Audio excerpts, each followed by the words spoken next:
أعوذ بالله من الشيطان الرجيم بسم الله الرحمن الرحيم السلام عليكم ورحمة الله وبركاته.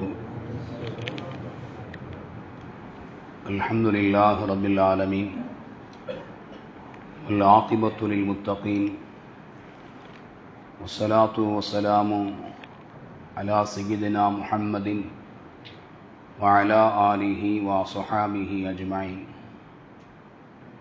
أما بعد، قال الله تعالى في القرآن العظيم وفي الفرقان المجيد: أعوذ بالله من الشيطان الرجيم، بسم الله الرحمن الرحيم.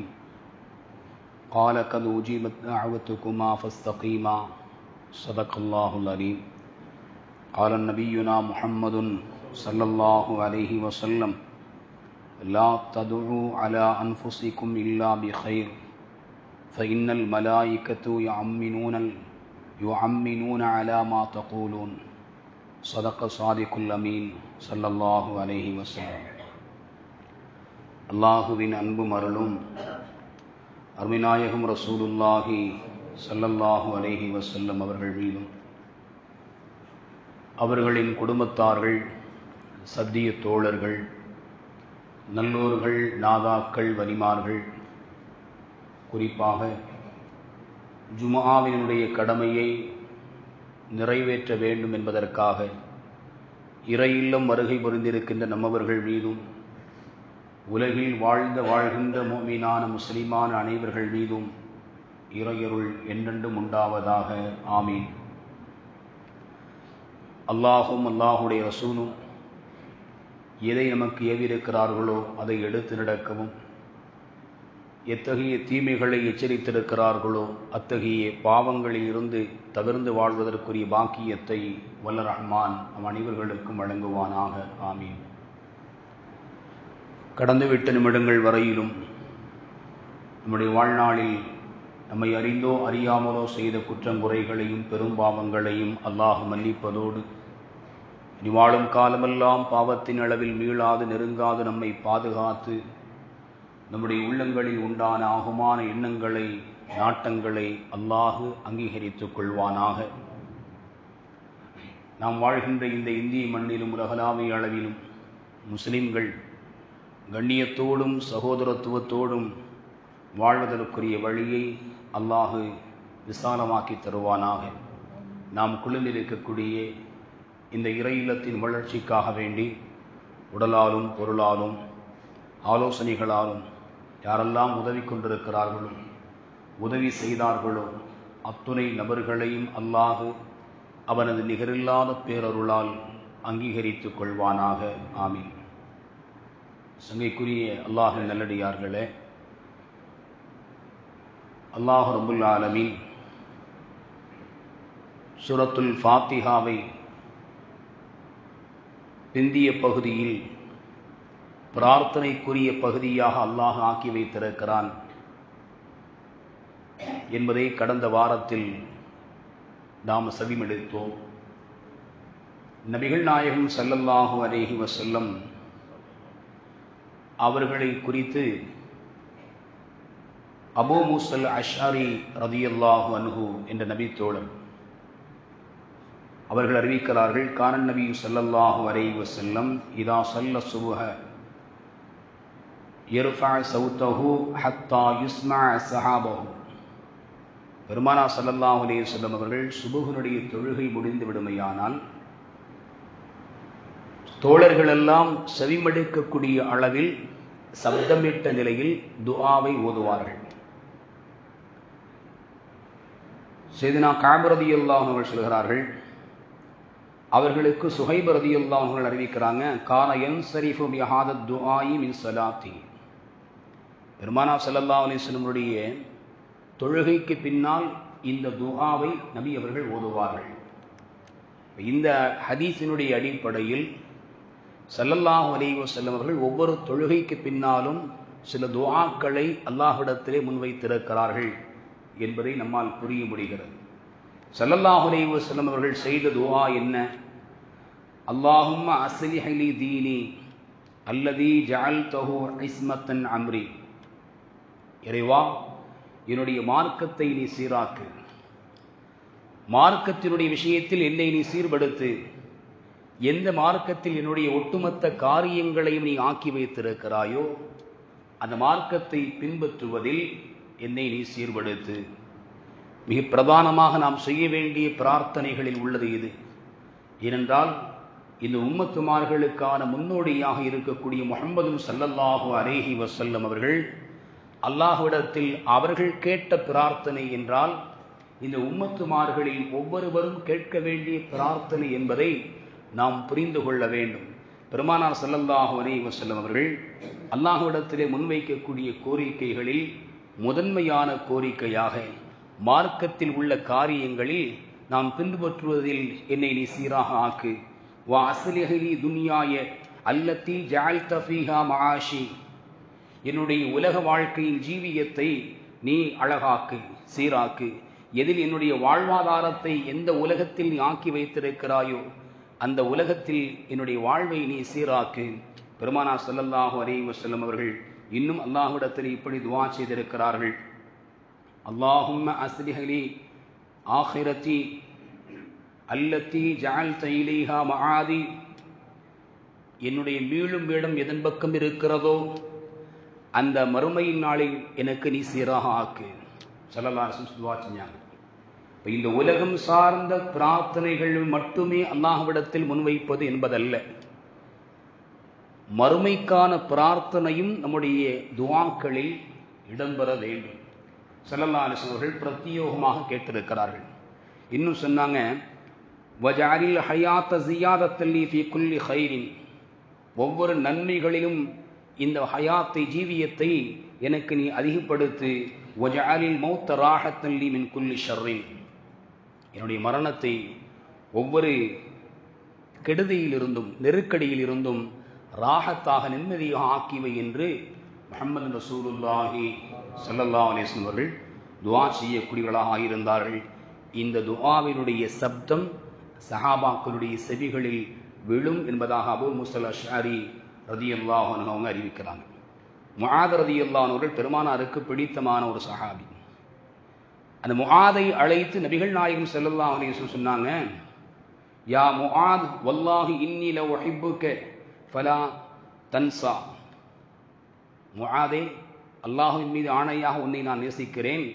நீங்கள் அந்த தகூல துபர குல்லி ஸலாத்தின், ஒவ்வொரு தொழுகைக்கு பின்னாலும் இதை சொல்வதை நீங்கள் மறந்து விடாதீர்கள். சொல்லிட்டு ஸல்லல்லாஹு அலைஹி வஸல்லம் சொல்லிக் கொடுத்தார்கள், அல்லாஹும்ம ஐன்னி அலா திக்ரிக வ ஷுக்ரிக வ ஹுஸ்னி இபாதத்திக. இறைவா, உன்னை நினைவு கூர்வதற்கும் உனக்கு நன்றி செலுத்துவதற்கும் உன்னை நல்ல வழிகளில் வணங்குவதற்கும் எனக்கு நீ உபகாரம் உதவி செய் என்று நீங்கள் அல்லாஹ்விடத்திலே சொல்வதை, கேட்பதை, முன்வைப்பதை மறந்து விடாதீர்கள் என்றார்கள் முஹம்மது ரசூலுல்லாஹி ஸல்லல்லாஹு அலைஹி வஸல்லம். துஆவினுடைய பின்னணியை பாருங்கள், எவ்வளவு ஆழமான பொருட்கள் உடைய துஆவாக இருக்கிறது. இறைவனை நினைவு கூற வேண்டும் என்று சொன்னால் அது அவன் நாடினால்தான் நடக்கும். துஆ என்பது அல்லாஹ் யாருக்கு துஆவை கேட்பதற்கான பாக்கியம் கொடுக்கிறானோ அதுவே பெரிய பாக்கியம் என்கிறார்கள். கடந்த வாரத்தில் நாம் சொன்ன செய்தி, துஆ என்கின்ற அமலை செய்வதே ஒரு பாக்கியம். அதற்கு அல்லாஹ் பதில் தருவது என்பது அடுத்தடுத்த பாக்கியங்களில் சார்ந்தது. முதன்மையான பாக்கியம் என்பது அல்லாஹ்விடத்திலே கோரிக்கைகளை முன்வைக்கக்கூடிய பிரார்த்தனை என்கின்ற அமலாக இருக்கிறது. இறைவனை நினைவு கூற வேண்டுமையானால் அவனுடைய அருள் பாக்கியம் நமக்கு இருந்தால் மட்டுமே அதை செய்ய முடியும். அதனாலே அவனிடத்திலே அவனை நினைவு கூறுவதற்கான பாக்கியத்தை கொடு என்று நாம் கேட்க வேண்டும். ஓ ஷுக்ரிக்க, உனக்கு நன்றி செலுத்தக்கூடிய பாக்கியத்தை கொடு, உன்னை நல்ல வழிகளில் வணங்கக்கூடிய பாக்கியத்தை கொடு என்று நபிகள் நாயகம் ஸல்லல்லாஹு அலைஹி வஸல்லம் அவர்கள் முஆத் ரலியல்லாஹு அன்ஹு அவர்களுக்கு கற்றுக் கொடுத்தார்கள். பெருமானார் ஸல்லல்லாஹு அலைஹி வஸல்லம் அவங்க ஒவ்வொரு தொழுகைக்கு பின்னாலும் இந்த துஆவையும் ஓதுவார்கள். அல்லாஹும்ம இன்னி அஊது பிக மினல் குஃப்ரி வல் ஃபக்ரி வ அதாபில் கபர். 3 விஷயத்திலிருந்து பெருமானார் ஸல்லல்லாஹு அலைஹி வஸல்லம் அவர்கள் அல்லாஹ்விடத்திலே பாதுகாப்பு தேடியிருக்கிறார்கள். நம்முடைய பிரார்த்தனைகளில் இந்த 3 காரியங்களில் இருந்து நாம் பாதுகாப்பை தேடக்கூடியவர்களாக இருக்கணும். ஸல்லல்லாஹு அலைஹி வஸல்லம் அவர்கள் அல்லாஹ்விடத்தில் கேட்கிறார்கள், இன்னி அஊது பிக்க மினல் குஃப்ரி, இறைவனை நிராகரிப்பதிலிருந்தும் இறைவனை நிராகரிக்கக்கூடிய நிலையில் இருந்து உன்னிடத்தில் நான் பாதுகாப்பு தேடுகிறேன். வல் ஃபக்ரி, வறுமையிலிருந்து உன்னிடத்தில் நான் பாதுகாப்பு தேடுகிறேன். வஅதாபில் கபர், கபருடைய மன்னரையினுடைய வேதனையில் இருந்து நான் உன்னிடத்திலே பாதுகாப்பு தேடுகிறேன் என்று துஆவை நபிகள் நாயகம் ஸல்லல்லாஹு அலைஹி வஸல்லம் அவங்க தொழுகைக்கு பின்னால் அதை ஓதுவார்கள் என்பதையும் ஹதீஸ் ஷரீஃபில் நம்மால் பார்க்க முடிகிறது. மன்னரையினுடைய வேதனை,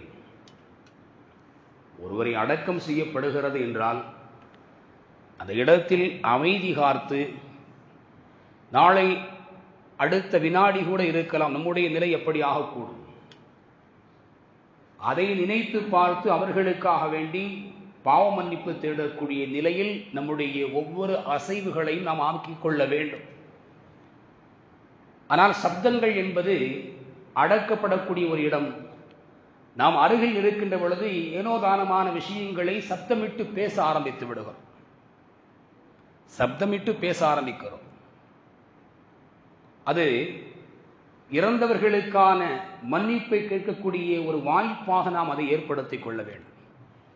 ஜனாசாவினுடைய தொழுகைக்கு நம்ம நிற்கிறோம், ஜனாசா முன் வச்சிருக்கிறாங்க, மற்றவர்கள் எல்லாம் ஒது செய்கிறாங்க அப்படின்னா, அந்த ஒது செய்து தொழுகை ஆரம்பமாகுவதற்கு முன் வரையிலும் அல்லாஹும் மகஃபிர்லி வகஃபிர் லஹு, இறைவா என்னுடைய பாவத்தை மன்னிச்சிரு, அவருடைய பாவத்தை மன்னிச்சிரு. யார் இறந்திருக்கிறார்களோ அவருக்காக, ஆணாக இருந்தால் வகஃபிர் லஹு, பெண்ணாக இருந்தால் வகஃபிர் லஹா, யா அல்லாஹ் அவர்களுடைய பாவத்தை மன்னித்து விடு, என்னுடைய பாவத்தை மன்னித்து விடு. இந்த நிலைக்குள் நம்மை நாம் கொண்டு வந்து விட வேண்டும். அங்கு நாம் வெறுமனே வாய்மூடி மௌனமாக இருப்பதை விடவும், அந்த இடத்தில் குறைந்த அளவில் நம்முடைய உள்ளத்தில் இந்த துஆவை மீண்டும் மீண்டும் மீண்டும் நாம் சொல்லிக்கொண்டே இருப்போமையானால் இறந்தவர்களுக்கான மன்னிப்பை அல்லாஹ்விடத்திலே கேட்டவர்களுடைய நன்மை அல்லாஹ் நமக்கு தருவான். எல்லாவற்றையும் விட நம்முடைய பாவத்திற்கான மன்னிப்பை நாம் அல்லாஹ்விடத்திலே முன்வைக்கிறோம். குர்ஆனினுடைய ஒவ்வொரு வாக்கியங்களையும், துஆவினுடைய வாக்கியங்களை பாருங்கள். ரப்பி ஃபிர்லி, இறைவா என்னை மன்னித்து விடு என்கின்ற முதல் வாசகம் துவங்கக்கூடியதாக ஒவ்வொரு பிரார்த்தனைகளையும் நபிமார்கள் கேட்டிருக்கிறார்கள் என்பதை குர்ஆன் ஏராளமான பிரார்த்தனைகளை நமக்கு சொல்லித் தருகிறது. அப்போ ஒரு ஜனாசா முன்னிருக்கின்ற பொழுது நாம் நமக்கான பாவ மன்னிப்பையும், நம்மில் மரணித்து விட்டவர்களுக்கான பாவ மன்னிப்பையும் அல்லாஹ்விடத்திலே கேட்டுக்கொண்டே இருக்க வேண்டும். குறிப்பாக அவர்கள் அடக்கப்படக்கூடிய அந்த நேரத்தில் அவர்களுடைய பாவத்தை மன்னித்து விடு. நமக்கு தெரிந்த தமிழான அந்த தமிழ் மொழியில் நாம் அல்லாஹ்விடத்திலே கேட்டுக்கொண்டாலே போதுமான, யா அல்லாஹ் என்னுடைய குற்றத்தை மன்னித்திடு, அடங்கக்கூடிய இந்த மனிதனுடைய பாவங்களை மன்னித்து விடு, அவருடைய கபரை வெளிச்சமாக்கு, கபருடைய வேதனையிலிருந்து பாதுகாத்து விடு. ஏனென்றால் நபிகள் நாயகம் ஸல்லல்லாஹு அலைஹி வஸல்லம் அவர்கள் ஒவ்வொரு தொழுகைக்கு பின்னாலும் அஊது பிக்க, உன்னிடத்தில் நான் பாதுகாப்பு தேடுகிறேன் என்று கேட்ட 3 விஷயங்களில் 3ஆவதாக இடம்பெறக்கூடிய விஷயம் வஅதாபில் கபர், கபருடைய வேதனையிலிருந்து உன்னிடத்தில் நான் பாதுகாப்பு தேடுகிறேன் என்றார்கள் முஹம்மது ரசூலுல்லாஹி ஸல்லல்லாஹு அலைஹி வஸல்லம். அவர் தொழுகைக்கு உள்ளாலும் பிரார்த்தனை என்பது இருக்கிறது. சூரத்துல் ஃபாத்திஹாவினுடைய 2வது பகுதி. அதுபோல தொழுகையில் குனூத்தினுடைய நிலை, ஒவ்வொரு வாசகங்களும் நேர்வழியை குறித்து அல்லாஹ்விடத்திலே கேட்கக்கூடிய பிரார்த்தனையினுடைய உள்ளடக்கமாக அமைந்திருக்கிறது. தொழுகை முடிந்தவுடனும் முஹம்மது ஸல்லல்லாஹு அலைஹி வஸல்லம் அவர்கள் அல்லாஹ்விடத்திலே பிரார்த்தனை செய்திருக்கிறார்கள். இப்படி பிரார்த்தனை செய்யப்படுகின்ற பொழுது ஆமீன் சொல்வது அது நமக்கு சரியாகுமா என்றால், ஆமீன் சொல்லலாமா என்று சொன்னால் தாராளமாக சொல்லலாம். நபிகள் நாயகம் ஸல்லல்லாஹு அலைஹி வஸல்லம் அவர்கள் ஜிப்ராயில் அலைஹிஸ்ஸலாம் அவர்கள் ஆமீன் சொல்லும்படி சொன்னார்கள். ஸல்லல்லாஹு அலைஹி வஸல்லம் சொன்னாங்க. நாம் எல்லாம் அறிந்த செய்தி, மிம்பரில் பெருமானார் ஸல்லல்லாஹு அலைஹி வஸல்லம் அவர்கள் ஏறுகின்ற பொழுது 3 முறை ஆமீனை சொன்னார்கள். சஹாபாக்கள் விளக்கம் கேட்டாங்க. வழமைக்கு மாற்றமாக ஆமீன் சொல்கிறீர்களே, ஸல்லல்லாஹு அலைஹி வஸல்லம் சொன்னாங்க. ஜிப்ரீல் அலைஹிஸ்ஸலாம் அவர்கள் ஆமீன் சொல்லும்படி என்னை சொல்லி அவர்கள் துஆ செய்தார்கள். 3 துஆவை செய்தனா ஜிப்ரீல் அலைஹிஸ்ஸலாம் அவர்கள் செய்தார்கள். முதலாவது, பெற்றோர்களில் இருவரையோ அல்லது ஒருவரையோ பெற்று அவர்களை கொண்டு ஒருவர் சொர்க்கம் அடையவில்லை என்று சொன்னால் அவர் நாசமடையட்டும் என்று துஆ செய்தார்கள். என்னை ஆமீன் சொல்லுங்கள் என்று சொன்னார்கள். நான் சொன்னேன் என்றார்கள் முஹம்மது ஸல்லல்லாஹு அலைஹி வஸல்லம். அல்லாஹ் பெற்றோர்களுடைய துஆவை பெறக்கூடிய சாலிஹீன்களாக, நல்ல பிள்ளைகளாக அல்லாஹ் நம்மையும் நம்முடைய சந்ததிகளையும் அல்லாஹ் ஆக்குவானாக. பெற்றோர்களுக்கான ஒரு கண்ணியம், அவர்களுக்கு உரிய மரியாதை இன்றைக்கு சமூகத்தில் பல நிலைகளில் பல விஷயங்களில் கேள்விக்குறியாக இருக்கிறது. இருக்கின்ற வரையிலும் அவர்களோடு பயன்படுத்திக் கொண்டு அவர்களிடமிருந்து பெற வேண்டிய சொத்துக்கள் எல்லாம் தனக்கு வந்துவிட்டது என்று சொன்னால் அவர்களை உதாசீனப்படுத்தக்கூடிய, ஓரம் கட்டக்கூடிய, இன்னும் சொல்வதானால் அவர்களை எல்லா விஷயங்களிலும் ஒதுக்கி வைக்கக்கூடிய சூழல் எல்லாம் இன்றைக்கு நம்மால் உலகத்தில் பார்த்து கொண்டிருக்கிறோம். அல்லாஹ் நம்மை எல்லாம் பாதுகாப்பானாக. பெற்றோர்களுக்கான பணிவிடை செய்வதன் மூலமாக, அவர்களுக்கு உரிய கண்ணியத்தை பெறுவதன் மூலமாக இங்கு இறையருள் கிடைக்கிறது என்பதையும் இந்த துஆ நமக்கு சொல்லித் தருகிறது. அடுத்து சையதுனா ஜிப்ரீல் அலைஹிஸ்ஸலாம் அவர்கள் துஆ செய்கிறாங்க. ரமலானை ஒருவர் அடைந்து அந்த ரமலானை கொண்டு இறைவனிடத்திலே மகஃபிரத்தை பெறவில்லை ஆனால் அவர் நாசமாகட்டும். ஸல்லல்லாஹு அலைஹி வஸல்லம் அவர்களை ஆமீன் சொல்லுங்கள் என்றார்கள். நபி அவர்கள் ஆமீன் சொன்னார்கள். ரமலானுடைய மாதம் வர காத்திருக்கிறது. இந்த ரமலானை ஆரோக்கியத்தோடு அடைந்து இறைவனுடைய நெருக்கம் பெறக்கூடிய, நல்லமல்கள் செய்வதற்குரிய பாக்கியத்தை அல்லாஹ் நமக்கு நசீவாக்குவானாக. ரமலானை குறித்து நாம் அல்லாஹ்விடத்திலே துஆ செய்ய வேண்டும். அதனுடைய அமல்களில் நிறைவாக செய்வதற்கு, இறைவனின் பொருத்தம் தரக்கூடிய அமல்கள் செய்வதற்கான ஆரோக்கியத்தை இறைவா நீ கொடு, அதற்கான வழிவகைகளை எங்களுக்கு நீ செய்து கொடு, உதவிகரமாக ஆக்கிவை, எங்களுடைய வாழ்வையினுடைய சூழல் எல்லாவற்றையும் உனக்கு வழிபடுவதற்கான உன்னுடைய அருளை, உன்னுடைய ரிதாவை முழுமையாக பெறுவதற்கான வழியை தரக்கூடிய சூழலில் வரக்கூடிய ரமலானை எங்களுக்கு நீ ஆக்கிக் கொடு அப்படின்னு நாம கேட்கணும். ஜிப்ரீல் அலைஹிஸ்ஸலாம் இரண்டாவது துஆ, ரமலானை அடைந்தும் மகஃபிரத்தை பெறவில்லை என்று சொன்னால் அவர் நாசமாகட்டும். ஸல்லல்லாஹு அலைஹி வஸல்லம் ஆமீன் சொன்னாங்க. மூன்றாவது, நபியே உங்கள் மீது உங்களுடைய திருநாமம் மொழியப்பட்டு எவர் அதை செவிமடுத்தும் தங்கள் மீது ஸலவாத்து சொல்லவில்லையோ அவர் நாசமாகட்டும் என்று துஆ செய்தார்கள். ஸல்லல்லாஹு அலைஹி வஸல்லம் அவர்களை ஆமீன் சொல்லுங்கள் என்றார்கள். முஹம்மது ஸல்லல்லாஹு அலைஹி வஸல்லம் அவர்கள் ஆமீன் சொன்னார்கள். அப்ப ஒருவர் துஆ செய்ய இன்னொருவர் ஆமீன் சொல்வது ஆகுமானது என்பதை மிக தெளிவான முறையில் இந்த நிகழ்வு நமக்கு விளக்கி தருகிறது. பெருமானார் ஸல்லல்லாஹு அலைஹி வஸல்லம் அவர்கள் சொன்னார்கள், லா யஜ்தமிஉ மலஉன் ஃபயதுஉ பஅதுஹும் வயுஅம்மினுல் பஅது இல்லா அஜாபஹுமுல்லாஹ். ஒரு கூட்டம் ஒன்று கூடி சிலர்கள் துஆ செய்ய மற்றவர்கள் ஆமீன் சொல்வார்களேயானால் அல்லாஹ் அவர்களுக்கு நிச்சயமாக பதிலளிப்பான் என்றார்கள் முஹம்மது ரசூலுல்லாஹி ஸல்லல்லாஹு அலைஹி வஸல்லம். ஒருவர் துஆ செய்ய மற்றவர்கள் ஆமீன் சொல்வதன் மூலமாக அல்லாஹ் அந்த துஆவிற்கு பதில் தருகிறான். ஒருவருடைய துஆ மற்றவர்களுடைய ஆமீன் எல்லாம் சமமானதுதான். வரலாற்றில் குர்ஆனில் அல்லாஹ் பதிவாக்கி வைத்திருக்கிறான். மூசா அலைஹிஸ்ஸலாம் அவர்கள் ஃபிரௌனுடைய வாழ்வுக்கு எதிராக துஆ செய்தார்கள். அவனுடைய அட்டுழியம் அதிகமான பொழுது அவருக்கு எதிராக துஆ செய்யக்கூடிய நேரத்தில் அருகில் இருந்த ஹாரூன் அலைஹிஸ்ஸலாம் அவர்கள் ஆமீன் என்று சொன்னார்கள். அல்லாஹ் குர்ஆனில் அந்த விஷயத்தை எப்படி சொல்கிறான்? கால கது உஜீபத் தஅவத்துக்குமா, உங்கள் இருவருடைய பிரார்த்தனையும் அங்கீகரிக்கப்பட்டு விட்டது.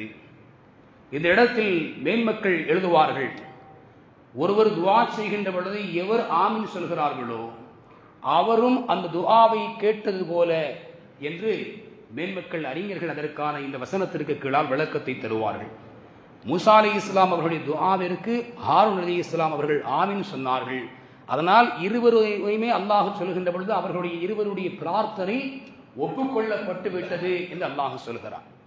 அதனால் ஒருவர் துஆ செய்ய மற்றவர்கள் ஆமீன் சொல்வார்களேயானால் அவர்களுக்கும் அந்த துஆவில் பங்கெடுத்த நன்மை கிடைக்கிறது. ஸைத் இப்னு சாபித் ரலியல்லாஹு அன்ஹு ஒரு சஹாபி, அவங்க ஒரு செய்தி அறிவிக்கிறாங்க. பள்ளிவாசலில் நானும் அபூ ஹுரைரா ரலியல்லாஹு அன்ஹு அவர்களும் இன்னொரு சஹாபி மூவருமாக அமர்ந்து பிரார்த்தனை செய்து கொண்டிருந்தோம். ஸல்லல்லாஹு அலைஹி வஸல்லம் அவர்கள் வந்தார்கள். எங்களுக்கு அருகில் அமர்ந்தார்கள். பெருமானார் வந்தவுடன் நாங்கள் செய்த துஆவை நிறுத்தி கொண்டோம். பெருமானார் ஸல்லல்லாஹு அலைஹி வஸல்லம் அவர்கள் அருகில் வந்து விட்டார்கள். அதனால் எங்களுடைய துஆவை நிறுத்தி கொண்டோம். ஸல்லல்லாஹு அலைஹி வஸல்லம் கேட்டாங்க, நீங்கள் என்ன செய்து கொண்டிருந்தீர்களோ அதை நீங்கள் செய்யுங்கள். ஸைத் இப்னு ஸாபித் ரலியல்லாஹு அன்ஹு சொல்றாங்க, அபூ ஹுரைராவை முந்திக் கொண்டு நாங்கள் இருவரும் எங்களுடைய வாழ்க்கையினுடான நற்பாக்கியங்களை எல்லாம் அல்லாஹ்விடத்திலே கேட்டுக்கொண்டே இருந்தோம். நாங்கள் ஒவ்வொரு முறை அல்லாஹ்விடத்திலே கேட்கின்ற பொழுதும் முஹம்மது ஸல்லல்லாஹு அலைஹி வஸல்லம் அவர்கள் ஆமீன் ஆமீன் ஆமீன் என்று சொல்லிக் கொண்டே இருந்தார்கள். எங்கள் இருவரை அடுத்து அபூ ஹுரைரா அவர்களுக்கு துஆ செய்வதற்கான வாய்ப்பு கிடைத்தது. அபூ ஹுரைரா ரலியல்லாஹு அன்ஹு அவர்கள், இறைவா, என்னுடைய இந்த இரு தோழர்கள் உன்னிடத்தில் எந்த நலவுகளை கேட்டார்களோ அந்த நற்பாக்கியத்தை எல்லாவற்றையும் நான் உன்னிடத்தில் கேட்கிறேன். மறந்து விடாத, மறதி ஏற்படுத்தாத பயனுள்ள கல்வியை உன்னிடத்தில் நான் கேட்கிறேன் என்று அபூ ஹுரைரா ரலியல்லாஹு அன்ஹு அவர்கள் துஆ செய்தார்கள். நபிகள் நாயகம் ஸல்லல்லாஹு அலைஹி வஸல்லம் ஆமீன் சொன்னாங்க. ஸல்லல்லாஹு அலைஹி வஸல்லம் அவர்கள் ஆமீன் சொன்னார்கள். ஸைத் இப்னு ஸாபித் ரலியல்லாஹு அன்ஹு சொல்றாங்க, துஆவை முடித்த பொழுது நாங்கள் பெருமானாரிடத்திலே சொன்னோம், யா ரசூலல்லாஹ், எங்களுடைய துஆவில் பயனுள்ள கல்வியை கேட்பதற்கு நாங்கள் மறந்துவிட்டோம். அபூ ஹுரைரா அதை கேட்டார், நாங்கள் கேட்பதற்கு மறந்துவிட்டோம், அடுத்த அதற்கான வாய்ப்பு இருக்குமா என்கின்ற அமைப்பில் அந்த கேள்வியை முன்வைக்கிறாங்க. நாங்கள் கேட்க மறந்துட்டோம் அப்படின்னு சொன்ன பொழுது நபிகள் நாயகம் ஸல்லல்லாஹு அலைஹி வஸல்லம் அவர்கள் சொன்னார்கள், சபககுமா பிஹா அத்-தௌசி, தௌசி குலத்தை சார்ந்த அபூ ஹுரைரா உங்கள் இருவரையும் முந்திவிட்டார் என்றார்கள் முஹம்மது ரசூலுல்லாஹி ஸல்லல்லாஹு அலைஹி வஸல்லம். பெருமானாருடைய அந்த துஆவிற்கான ஆமீன் என்பதனுடைய அந்த வார்த்தை, ஆமீன் என்றால் இறைவா இதனை ஏற்றுக்கொள்வாயா, இதற்கு பதில் தருவாயா என்பதுதான் அதனுடைய பொருள். பெருமானார் சொன்ன அந்த ஒரு வார்த்தை, ஆமீன் என்று சொன்ன அந்த வார்த்தை 5000க்கும் மேற்பட்ட ஹதீஸுகளை இந்த உம்மத்துமார்களுக்கு முஹம்மது ஸல்லல்லாஹு அலைஹி வஸல்லம் அவர்கள் நாவு திறந்து மொழிந்த வார்த்தைகளை சொல்லித் தருகின்ற மிக உன்னதமான பாக்கியத்தை செய்தனா அபூ ஹுரைரா ரலியல்லாஹு அன்ஹு அவர்கள் சொன்னாங்க. அதுபோல அல்லாஹ் மலக்குமார்களை, சில மலக்குகளை ஆமீன் சொல்வதற்கு வைத்திருக்கிறான். ஒரு மனிதர் தன் கண் முன்னே அல்லாத இன்னொரு சகோதரருக்காக துஆ செய்கிறார். ஸல்லல்லாஹு அலைஹி வஸல்லம் சொல்றாங்க, மன் தஆலி அஹீஹி பிலஹ்ரில் கைப், கண்முன் இல்லாத ஒருவருக்கு தன்னுடைய சகோதரருக்காக துஆ செய்வாரையானால் காலல் மலக்குல் முவக்கலு பிஹி, அவரை கொண்டு சாட்டப்பட்டிருக்கக்கூடிய மலக்கு ஆமீன் ஆமீன் என்று சொல்கிறார். வலக்க பிமிஸ்லின், உமக்கும் இது போன்று கிடைக்கட்டும் என்று அவரும் பிரார்த்திக்கிறார் என்றார்கள் முஹம்மது ஸல்லல்லாஹு அலைஹி வஸல்லம். ஒரு சகோதரனுக்காக வேண்டி நன்மையை நாடி நாம் துஆ செய்கிறோம் என்று சொன்னால் அல்லாஹ் ஒரு மலக்கை நியமிக்கிறான். எதற்கு? ஆமீன் சொல்றதுக்கு. அவர்கள் ஆமீன் சொல்வது மட்டுமல்ல, வலக்க பிமிஸ்லின், இது போன்று உமக்கும் கிடைக்கட்டும் என்று அவர்கள் துஆவும் செய்கிறார்கள். அதுபோல நபிகள் நாயகம் ஸல்லல்லாஹு அலைஹி வஸல்லம் அவங்க அபூ சலமா அவர்களுடைய மரணத்தினுடைய அந்த நேரம் வீட்டுக்கு போறாங்க. குடும்ப உறவினர்கள் அழுது கொண்டிருக்கிறார்கள். அப்படி அழக்கூடிய நேரத்தில் பெருமானார் ஸல்லல்லாஹு அலைஹி வஸல்லம் அவர்கள் சொன்னாங்க, அழுது கொண்டு சிலர்கள் புலம்புகிறார்கள். இன்றைக்கும் பார்க்கிறோம், மரணித்தவர்களுடைய வீடுகளில் ஒப்பாரி வைத்து அழக்கூடிய நிலைகள் இருக்கிறது. மார்க்கம் அதை தடை செய்திருக்கிறது. அழுகை என்பது இயற்கையில் உள்ளது. மனிதனுடைய உள்ளங்கள் இலகிய உள்ளமாக அல்லாஹ் வைத்திருக்கிறான். பிரிவை தாங்க முடியாத நிலைகளில் அழுகை என்பது ஏற்படும். அழுகை கண்களின் வழியாக கண்ணீர் வடிந்து வரும். பெருமானார் ஸல்லல்லாஹு அலைஹி வஸல்லம் அவர்களும் அழுதிருக்கிறார்கள். ஒப்பாரி வைத்து அழுவதை தடை செய்திருக்கிறார். சப்தமிட்டு அழக்கூடிய நேரத்தில் இழந்த இழப்பிற்கான நிலைகளில் இனி அடுத்து என்னாகும் என்பதையெல்லாம் வாசகத்தை எல்லாம் சொல்லிவிடுகிறோம். அதுபோல அபூ சலமாவுடைய குடும்பத்தார்களில் சிலர்கள் ஒப்பாரி வைத்து அழுதார்கள். அப்படி அழுது கொண்டு சில வார்த்தைகளை சொல்லி புலம்பினார்கள். ஸல்லல்லாஹு அலைஹி வஸல்லம் சொன்னாங்க, லா ததுஉ அலா அன்ஃபுஸிகும் இல்லா பிகைரின், உங்களுக்கான நன்மையை தவிர வேறு எதையும் நீங்கள் பிரார்த்திக்காதீர்கள், உங்களுக்கான நல்லதை நீங்கள் சொல்லுங்கள். ஏனென்றால் ஃபஇன்னல் மலாயிகத்து யுஅம்மினூனல் அலா மா தகூலூன், மலக்குமார்கள் நீங்கள் சொல்வதற்கு ஆமீன் சொல்கிறார்கள் என்றார்கள் முஹம்மது ஸல்லல்லாஹு அலைஹி வஸல்லம். மலக்குமார்களை அல்லாஹ் நிர்ணயித்து வைத்திருக்கிறார். அதனால் தான் பெரியோர்கள் சொல்வார்கள், ஒரு பெற்றோர்கள் பிள்ளைகளை நீங்கள் கண்டிக்கின்ற பொழுதும் கூட கடிசான வார்த்தைகளை என்ன செய்யாதீங்க, பயன்படுத்தாதீர்கள்.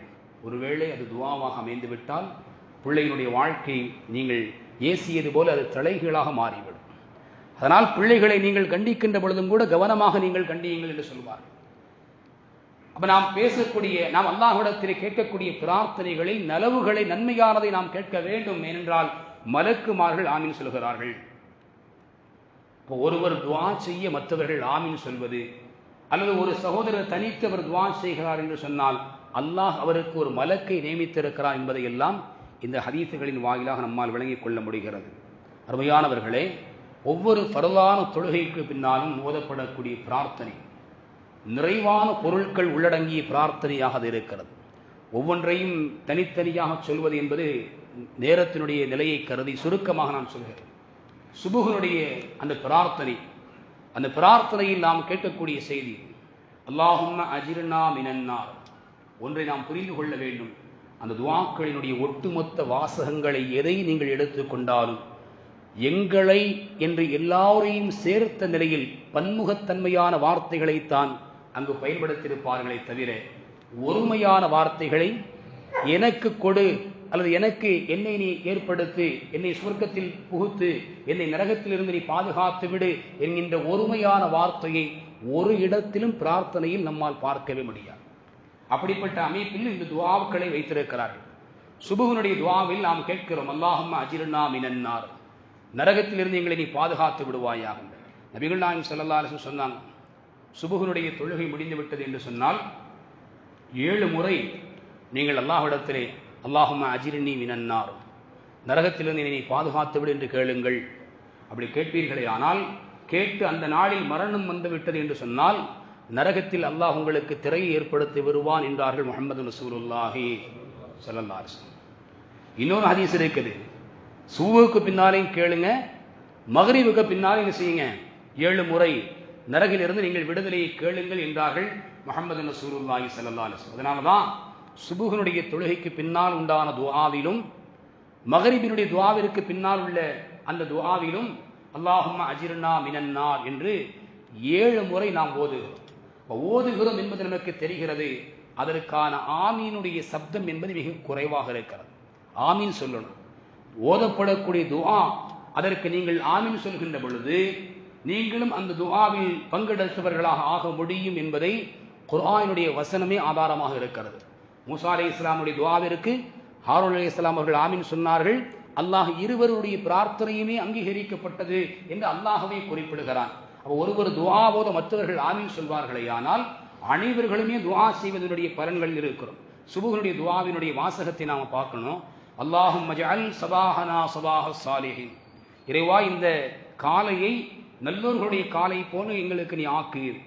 வமஸாஅனா மஸாஅல் வாக்கிரின், எங்களுடைய மாலையை உன்னை துதிக்கக்கூடியவருடைய மாலையாக நீ ஆக்கு.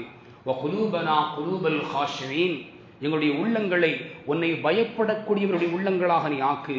வஅபதானனா அபதானில் முத்தியீன், எங்களுடைய சரீரத்தை உன்னை வழிபடக்கூடியவருடைய சரீரமாக நீ ஆக்கு. வஅமாலனா அமாலல் முத்தகீன், எங்களுடைய அமல்களை உன்னை அஞ்சி வாழக்கூடியவருடைய அமல்களை போன்று ஆக்கு. வஅல்சினத்தனா அல்சினத்தல் தாக்கிரீன், எங்களுடைய நாவுகளை உன்னை துதிக்கக்கூடியவர்கள் நாவுகளை போன்று ஆக்கு. வனப்பிகினா நௌமத்தில் காஃபிலீன், பொடுபோக்கானவர்கள் மறதியானவர்களுடைய தூக்கத்திலிருந்து எங்களை நீ எழுப்பிவிடு. வஷாரிகினா ஃபி துஆஇ ஸாலிஹீன், நல்லோர்களுடைய துஆவில் எங்களை நீ சேர்த்து வை. வர்சுக்னல் ஜன்னத யா ரப்பல் ஆலமீன், அகிலத்தின் அதிபதியே சொர்க்கத்தை எங்களுக்கு நீ ரிசுக்காக ஆக்கு என்று நாம் பிரார்த்திக்கிறோம். அருமையானவர்களை, ஒவ்வொரு துஆவிலும் நரகில் இருந்து விடுதலை தேடுவதும், சொர்க்கத்தை கேட்பதும், சரீரத்திற்கான ஆரோக்கியத்தை கேட்பதும், அசருடைய துஆவை எடுத்துக்கொண்டோம் என்று சொன்னால் முழுமையாக மரணத்திற்கு உண்டான முன்னதான நிலையில் தௌபாவை தேடுவதும், மரண நேரத்தில் சக்கராத்தினுடைய நிலையை லேசாக்கி தருவதும், மரணத்திற்கு பின்னால் அல்லாஹ்விடம் மகஃபிரத்தை கேட்பதுமான அமைப்பில் ஒவ்வொரு பொருளும் உள்ளடங்கி இருக்கிறது. நாம் ஒவ்வொரு நேரத்தினுடைய தொழுகைக்கு பின்னாலும் ஓதப்படக்கூடிய துஆக்களினுடைய அர்த்தங்களை நாம் முதலில் புரிந்து கொண்டு ஓதுகின்ற பொழுது ஓதப்படக்கூடிய நேரங்களில் நாம் வாய் திறந்து ஆமீன் என்று சொல்ல வேண்டும். அல்லாஹு ரப்புல் ஆலமீன் நல்லமல்கள் எது என்று பெருமானார் ஸல்லல்லாஹு அலைஹி வஸல்லம் அவர்கள் கற்றுக் கொடுத்திருக்கிறார்களோ அந்த அடிப்படையில் நல்ல அமல்களை விளங்கி புரிந்து அதை செயல்படுத்தி இறைவனுடைய அருளை இம்மையிலும் மறுமையிலும் நிறைவாக பெறுவதற்குரிய உயர்ந்த நற்பாக்கியத்தை ரப்புல் ஆலமீன் அல்லாஹ் நம் அனைவர்களுக்கும் வழங்கி அருள்பாலிப்பானாக.